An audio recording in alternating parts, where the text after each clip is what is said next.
ಇನ್ನು ವಿದ್ಯಾರ್ಥಿಗಳಿಗೆ school bag ಅಂದರೆ ದೊಡ್ಡ ತಲೆನೋವಾಗಿದೆ. ಮಣಭಾರದ ಬ್ಯಾಗ್ ಹೊತ್ಕೊಂಡು ಶಾಲೆಗೆ ಹೋಗೋದು ದೊಡ್ಡ ಸಮಸ್ಯೆಯಾಗಿದೆ.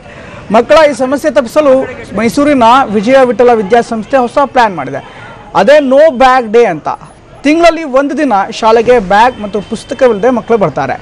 ಈ ದಿನದಂದು ಅವರಿಗೆ ಖುಷಿಯೋ ಖುಷಿ.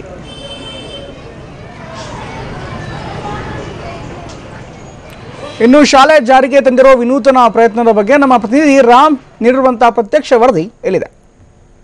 ಇತ್ತೀಚೆಗೆ ಶಾಲಾ ಮಕ್ಕಳಿಗೆ ತಮ್ಮ ಸ್ಕೂಲ್ ಬ್ಯಾಗ್ ದೊಡ್ಡ ಸಮಸ್ಯೆ ಆಗಿದೆ. ತಮಗಿಂತ ಹೆಚ್ಚಿನ ಭಾರ ಇರುವಂತಹ ಈ ಸ್ಕೂಲ್ ಬ್ಯಾಗ್ ಅನ್ನ ಶಾಲೆಗೆ ತರೋದು ತಲೆನೋವಾಗಿದೆ.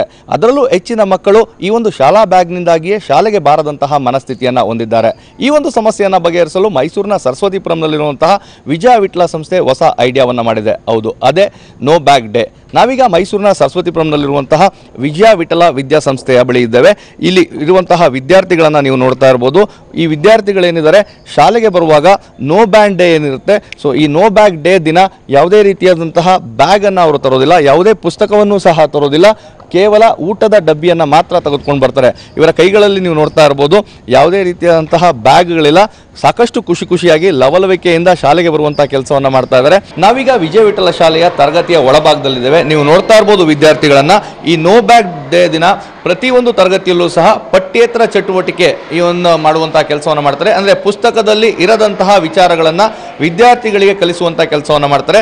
ನಾವೀಗ ಇರುವಂತಹ ತರಗತಿಯಲ್ಲಿ ಸ್ಯಾಂಡ್ವಿಚ್ ಅನ್ನ ತಯಾರಿಸುವಂಥದ್ದು, ಅಂದ್ರೆ ಮಕ್ಕಳಿಗೆ ಪ್ರಮುಖವಾಗಿ ತಾವೇ ಸ್ವಾವಲಂಬಿಯಾಗಿ ಬದುಕಬೇಕು ಅನ್ನೋ ಒಂದು ಉದ್ದೇಶದಿಂದ ಮನೆಯವರ ಯಾವುದೇ ಸಹಾಯವನ್ನ ಪಡೆದೆ ಬೆಂಕಿ ಇಲ್ಲದಂತೆ ಒಂದು ಅಡುಗೆಯನ್ನು ತಯಾರಿಸುವಂಥದ್ದು, ಅಂದರೆ ಸ್ಯಾಂಡ್ವಿಚ್ ಅನ್ನು ಮಾಡುವಂತಹ ಸಂದರ್ಭದಲ್ಲಿ ಮಕ್ಕಳಿಗೆ ಸುಲಭವಾಗಿ ಇದನ್ನು ತಯಾರಿಸಿ ತಾವೇ ತಿನ್ನುವಂತಹ ಕೆಲಸವಾಗ್ತದೆ. ಹೀಗಾಗಿ ಇದನ್ನ ಕಲಿಸುವಂತಹ ಒಂದು ಚಟುವಟಿಕೆಯನ್ನ ಈ ತರಗತಿಯಲ್ಲಿ ನೀಡಲಾಗಿದೆ. ಹೀಗಾಗಿಯೇ ಈ ಒಂದು ನೋ ಬ್ಯಾಗ್ ಡೇ ಏನಿದೆ ಒಂದು ಉತ್ತಮವಾದಂತಹ ಪ್ರತಿಕ್ರಿಯೆ ಮಕ್ಕಳಲ್ಲಿ ವ್ಯಕ್ತವಾಗಿದೆ. ಈ ಬಗ್ಗೆ ಮಾತಾಡಲಿಕ್ಕೆ ವಿದ್ಯಾಸಂಸ್ಥೆಯ ಮುಖ್ಯೋಪಾಧ್ಯಾಯರಾದ ಆಶಾ ಅವರು ನಮ್ಮ ಜೊತೆ ಇದ್ದಾರೆ. ನೋ ಬ್ಯಾಗ್ ಡೇ ನಿಜವಾಗ್ಲೂ ಒಂಥರ ಖುಷಿ ಕೊಡ್ತದೆ, ಯಾಕಂದರೆ ಮಕ್ಕಳು ಸಾಕಷ್ಟು ಒತ್ತಡದಲ್ಲಿದ್ದರು. ಇದು ಯಾವ ರೀತಿ ಅವರ ಒತ್ತಡವನ್ನು ನಿವಾರಿಸ್ತಾ ಇದೆ ಮತ್ತು ಏನು ಪ್ಲಾನ್ ಇದು ಅಂತ?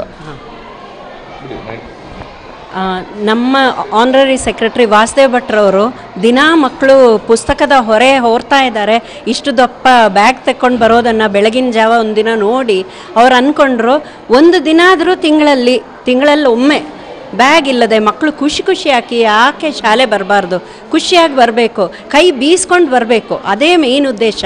ಬ್ಯಾಗಿನ ಹೊರೆ ಒಂದಿನ ಆದರೂ ಇರದೇ ಇರಲಿ ಅಂತ ಹೇಳಿ ಸೆಕೆಂಡ್ ಸ್ಯಾಟರ್ಡೆ, ನಾವು ಜುಲೈ ತಿಂಗಳಲ್ಲಿ ಶುರು ಮಾಡಿದ್ವಿ ಇದನ್ನು. ಸೆಕೆಂಡ್ ಸ್ಯಾಟರ್ಡೆ ದಿನ ಮಕ್ಕಳು ಬುಕ್ ಇಲ್ಲದೆ ಬರಬೇಕು ಅಂತ.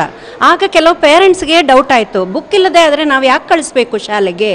ಆಗ ನಾವು ಅವರಿಗೆ ಮನವರಿಕೆ ಮಾಡಿಕೊಟ್ವಿ ಪೇರೆಂಟ್ಸ್ ಮೀಟಿಂಗಲ್ಲಿ. ಬುಕ್ ಇಲ್ಲದೇನೂ ಕಲಿಕೆ ಆಗ್ಬೋದು, ಬುಕ್ಗಳಿಂದ ಮಾತ್ರ ಅಲ್ಲ ಕಲಿಕೆ ಆಗೋದು. Learning can happen without books also. ಅಂದರೆ ಇವರು ಮಾಡೋದ್ರಿಂದ, ಚಟುವಟಿಕೆಗಳಿಂದ, ಹಾಡಿನಿಂದ, ಡ್ರಾಮಾ ಪ್ರಾಕ್ಟೀಸ್ ಮಾಡೋದ್ರಿಂದ ಅಲ್ಲಿನೂ ಕಲಿಕೆ ಆಗುತ್ತೆ, ವ್ಯಾಲ್ಯೂಸ್ ಕಲಿತಾರೆ ಅಲ್ಲಿಗೆ. ಇವತ್ತಿನ ದಿನ ಈ ಶಾಲೆಯಲ್ಲಿ ಇವಾಗ ತಾನೇ ನೀವು ನೋಡಿದ್ರಿ ಈ ಕ್ಲಾಸ್ ರೂಮಲ್ಲಿ ಮಕ್ಕಳು ಕುಕ್ಕಿಂಗ್ ವಿದೌಟ್ ಫೈರ್ ಮಾಡ್ತಾ ಇದ್ದಾರೆ.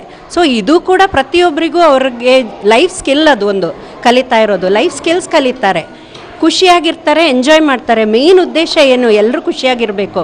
ಇದು ಶಾಲಾ ಆಡಳಿತ ಮಂಡಳಿಯ ಮಾತು. ನೋ ಬ್ಯಾಗ್ ಡೇ ಇಂದಾಗಿ ವಿದ್ಯಾರ್ಥಿಗಳು ಸಾಕಷ್ಟು ಲವಲವಿಕೆಯಿಂದ ಇದ್ದಾರೆ. ಅವರ ಫಲಿತಾಂಶದಲ್ಲೂ ಸಹ ಸಾಕಷ್ಟು ಬದಲಾವಣೆ ಕಂಡಿದೆ. ಇದಕ್ಕಿಂತ ಹೆಚ್ಚಾಗಿ ಮಕ್ಕಳು ಶಾಲೆಗೆ ಬರಲಿಕ್ಕೆ ಸಾಕಷ್ಟು ಉತ್ಸಾಹವನ್ನು ತೋರ್ತಾ ಇದ್ದಾರೆ. ಹೀಗಾಗಿ ನೋ ಬ್ಯಾಗ್ ಡೇ ಅನ್ನ ನಾವು ಮುಂದುವರಿಸ್ತೇವೆ ಅನ್ನೋ ಒಂದು ಮಾತನ್ನ ಹೇಳಿದ್ದಾರೆ. ಹಾಗಿದ್ರೆ ಬನ್ನಿ ಈ ಬಗ್ಗೆ ವಿದ್ಯಾರ್ಥಿಗಳು ಏನು ಹೇಳ್ತಾರೆ, ಅವರು ಎಷ್ಟರ ಮಟ್ಟಿಗೆ ಖುಷಿಯಾಗಿದ್ದಾರೆ ಅವರಿಂದನೇ ಕೇಳೋಣ. ಈಗ ನೋ ಬ್ಯಾಗ್ ಡೇ ಇದೆ, ಏನು ಅನ್ಸುತ್ತೆ ನಿಮಗೆ? ನೋ ಬ್ಯಾಗ್ ಡೇ ದಿನ ತುಂಬ ಖುಷಿಯಾಗುತ್ತೆ ಮತ್ತು ತುಂಬ ಫನ್ ಇರುತ್ತೆ. ಮ್ಯಾಮ್ಗಳೆಲ್ಲ ತುಂಬ ಆ್ಯಕ್ಟಿವಿಟೀಸ್ ಮಾಡ್ತಾರೆ ಮತ್ತು ತುಂಬ ಫನ್ ಇರುತ್ತೆ.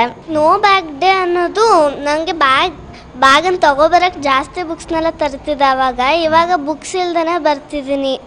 ನನಗೆ ಸ್ಯಾಂಡ್ವಿಚ್ ಮಾಡೋದಂದರೆ ತುಂಬ ಇಷ್ಟ. ಮತ್ತು ಫಸ್ಟ್ ಟೈಮ್ ನಾನು ಈ ಥರ ಮಾಡ್ತಾ ಇರೋದು. ನನ್ನ ಅದ್ರ ಮೇಲೆ ಸ್ಮೈಲೀಸ್ ಎಲ್ಲ ಕೆಚಪನ್ನು ಹಾಕಕ್ಕೆ ಬರಲಿಲ್ಲ. ಸೊ ನಾನು ವೆಜಿಟೇಬಲ್ಸಿಂದನೇ ಡೆಕೋರೇಟ್ ಮಾಡಿದ್ದೆ ಅದನ್ನು.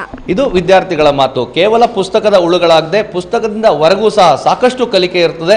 ಆ ಕಲಿಕೆಯನ್ನು ಈ ಮಕ್ಕಳು ಕಲಿತಾ ಇದ್ದಾರೆ. ಇದು ಕೇವಲ ಮೈಸೂರಿನಲ್ಲಿ ಮಾತ್ರವಲ್ಲ, ರಾಜ್ಯಾದ್ಯಂತ ಇರುವ ಎಲ್ಲ ಶಾಲೆಗಳಲ್ಲೂ ಸಹ ಜಾರಿಗೆ ಬರಲಿ. ಮಕ್ಕಳು ಆ ಒಂದು ಬ್ಯಾಗ್ನ ಹೊರೆ ಇದೆ ಅದನ್ನು ಮರೆತು ಮನಸ್ಸನ್ನು ಫ್ರೀ ಮಾಡಿಕೊಳ್ಳಿ, ಹೊಸ ಲವಲವಿಕೆಯಿಂದ ಕಲಿಯುವಂತಾಗಲಿ ಅನ್ನೋದೇ ನಮ್ಮ ಆಶಯ. ಕ್ಯಾಮರಾ ಪರ್ಸನ್ ರಘು ಜೊತೆ ರಾಮ್, TV9 ಮೈಸೂರು.